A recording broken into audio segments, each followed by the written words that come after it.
नमस्कार मेरे प्रिय दर्शकों। आज मैं आपको लेकर जाने वाली हूँ एक ऐसी आध्यात्मिक यात्रा पर जहाँ हम जानेंगे उस ग्रंथ का गूढ़ रहस्य जो केवल एक युद्ध भूमि में दिए गए उपदेश नहीं है बल्कि जीवन के हर पहलू का उत्तर है। हम बात कर रहे हैं भगवत गीता की। भगवत गीता कोई साधारण ग्रंथ नहीं है। यह स्वयं श्री कृष्ण की दिव्य वाणी है जो समय के पार है, युगों के आर पार गूंजती है। यह न केवल हिंदू धर्म का हृदय है बल्कि मानव आत्मा की भाषा है। यह वह प्रकाश है जो अंधकार में भटकती आत्मा को दिशा देता है। और आज हम उसी गीता के रहस्यों को, श्लोकों की आत्मा को, उनके गूढ़ अर्थों को विस्तार से समझेंगे। गीता का आरंभ होता है युद्ध भूमि कुरुक्षेत्र में। पर यह युद्ध केवल दो सेनाओं का नहीं था। यह उस महायुद्ध का प्रतीक है जो हर मनुष्य के भीतर चलता है। धर्म और अधर्म के बीच, कर्तव्य और मोह के बीच, आत्मा और अहंकार के बीच। जब अर्जुन अपने ही परिजनों को सामने देखकर मोहग्रस्त हो जाता है तो वह अपने गांडीव को नीचे रख देता है। यह वह क्षण है जब श्री कृष्ण बोलते हैं और उनकी वाणी अमर हो जाती है। श्री कृष्ण का पहला और सबसे महान उपदेश है, कर्म करो, फल की चिंता मत करो। यह एक वाक्य नहीं बल्कि एक संपूर्ण जीवन दर्शन है। हम अपने जीवन में हर कार्य किसी न किसी अपेक्षा के साथ करते हैं। हम चाहते हैं कि हमें फल मिले, सराहना मिले, लाभ मिले। लेकिन गीता हमें सिखाती है निष्काम कर्म ही सबसे पवित्र कर्म है। कर्म करो क्योंकि वह तुम्हारा धर्म है। फल तो अपने आप आएगा, या ना भी आए तो तुम्हारा कर्तव्य कभी व्यर्थ नहीं जाएगा। गीता हमें बताती है कि जो जन्मा है वह मरेगा और जो मरा है वह पुनः जन्म लेगा। पर आत्मा न कभी जन्म लेती है न कभी मरती है। आत्मा न जल में भीगती है न अग्नि में जलती है, न वायु उसे सुखा सकती है। यह अमर है, अचल है, अविनाशी है। यही ज्ञान हमें भय से मुक्त करता है, मृत्यु के डर को समाप्त करता है। श्री कृष्ण कहते हैं, स्वधर्मे निधनम श्रेयः परधर्मो भयावह। अर्थात अपने कर्तव्य का पालन करो, चाहे उसमें मृत्यु ही क्यों न हो, क्योंकि दूसरों के धर्म को अपनाना आत्मा के लिए विनाशकारी है। आज की दुनिया में हम अक्सर दूसरों की राह को देखकर अपनी राह बदलने की गलती करते हैं। लेकिन गीता हमें अपनी आत्मा की आवाज़ सुनने की प्रेरणा देती है, क्योंकि हर व्यक्ति का मार्ग अलग है और उसका धर्म भी। गीता में 3 गुणों की महत्वता बताई गई है, सतत्व, रजस व तमस। श्री कृष्ण हमें जीवन के 3 गुणों से परिचित करते हैं।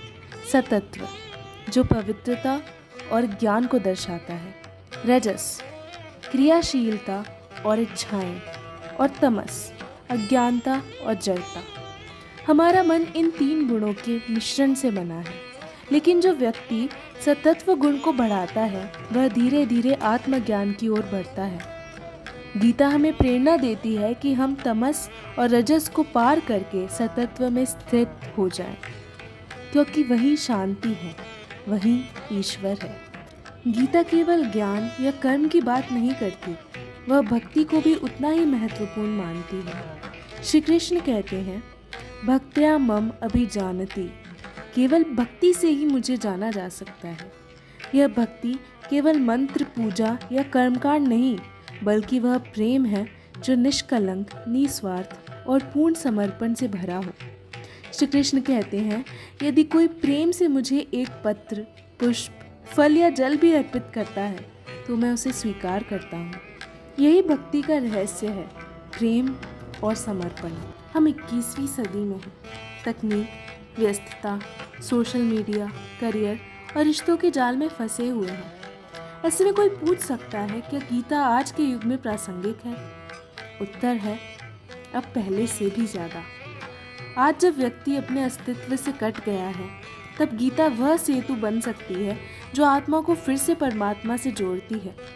गीता हमें यह समझने की शक्ति देती है कि शांति बाहर नहीं, भीतर है। समाधान बाहर नहीं अपने अंतर में है। श्री कृष्ण हमें बताते हैं कि मोक्ष का सबसे बड़ा मार्ग है अहंकार का विसर्जन। अहंकार वह अज्ञान है जो हमें अलगाव में रखता है। जब हम सोचते हैं मैं करता हूँ, मेरे कारण हुआ, तभी हम बंध जाते हैं। पर गीता कहती है कर्तापन का अभिमान छोड़ो, तुम केवल निमित्त मात्र हो।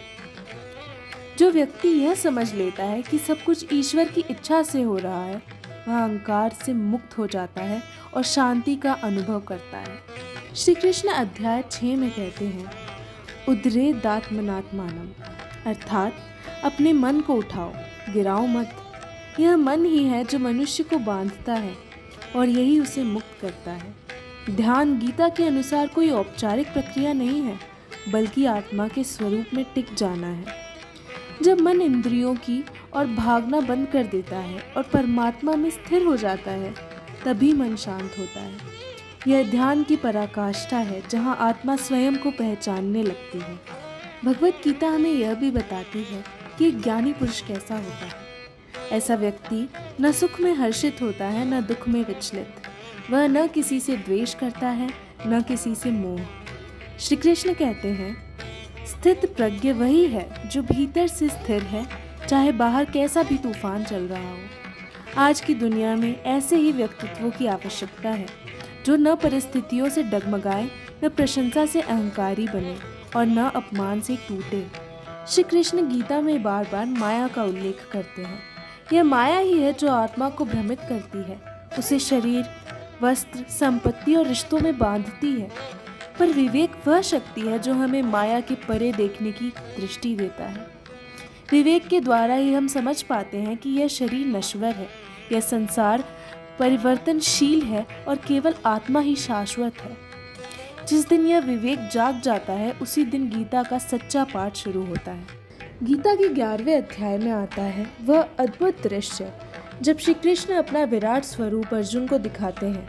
यह दृश्य केवल एक दिव्य दर्शन नहीं था, यह हमें यह भी बताता है कि भगवान केवल एक मूर्ति में नहीं रहते, वे कण कण में व्याप्त हैं, जीवन के हर पल में उपस्थित हैं।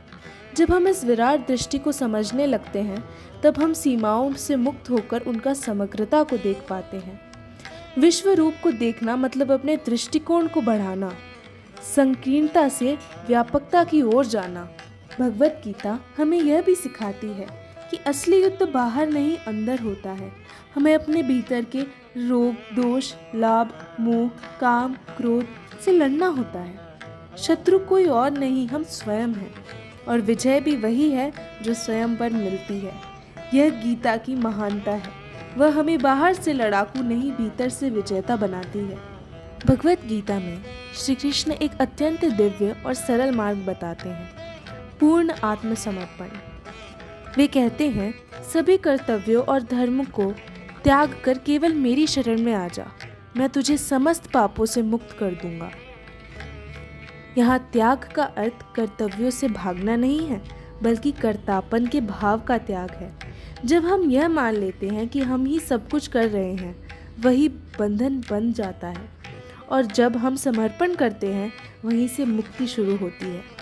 शरणागति का अर्थ केवल हाथ जोड़कर प्रार्थना करना नहीं है, इसका अर्थ है अपने जीवन का पूरा नियंत्रण भगवान को सौंप देना। यह कोई कमजोरी नहीं, यह सबसे बड़ी शक्ति है।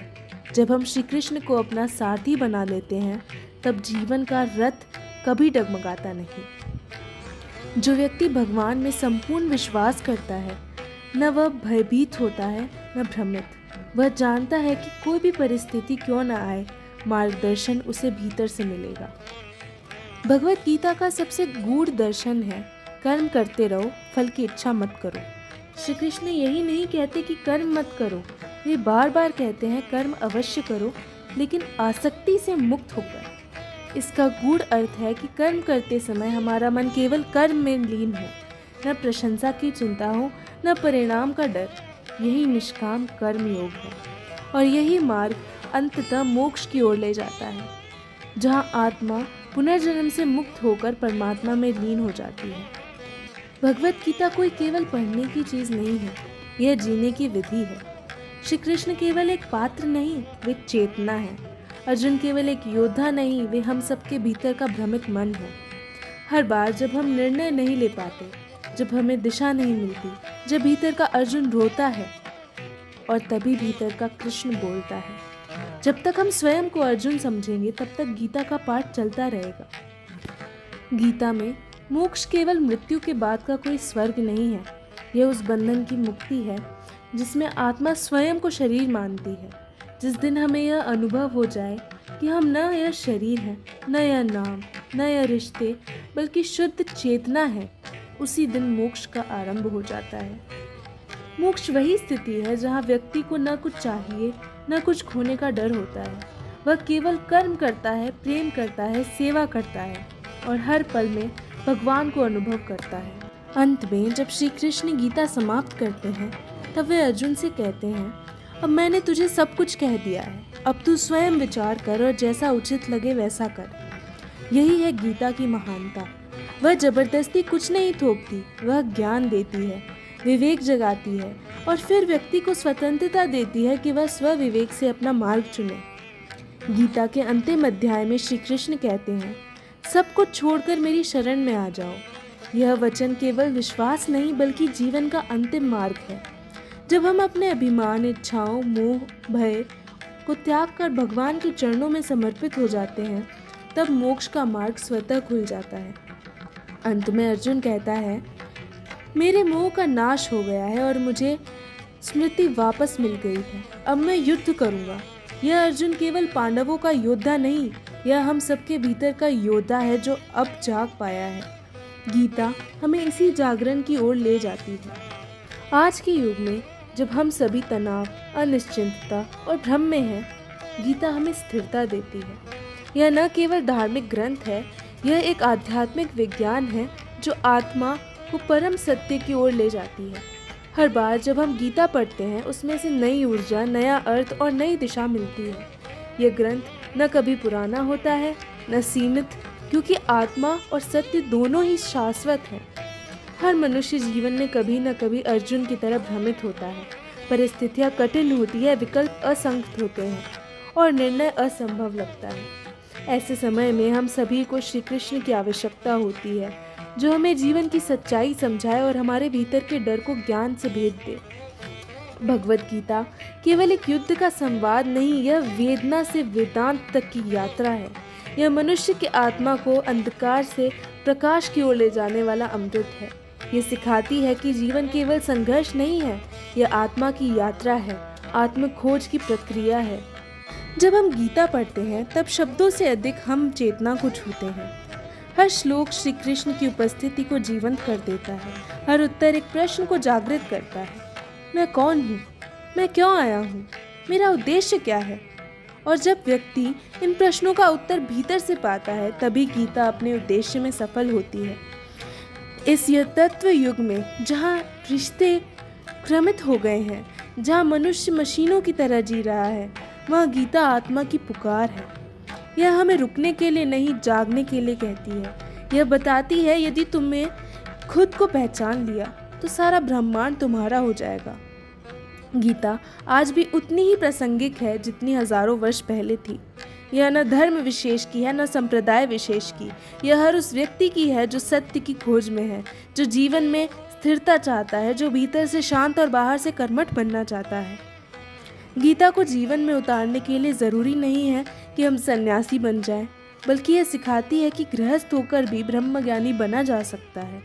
रसोई में भोजन बनाते समय, ऑफिस में रिपोर्ट तैयार करते समय, बच्चों को सुलाते हुए, हर कर्म को भगवान को अर्पण करते हुए करना ही कर्म योग है। हर सुबह एक श्लोक पढ़ो, उसको समझो और पूरे दिन उस पर ध्यान दो। यही गीता को जीना है, यही सच्चा अध्यात्म है। तो मित्रों, इस संपूर्ण यात्रा के बाद अब आपसे केवल यही कहूँगी, गीता को पढ़िए नहीं, जीकर दिखाइए।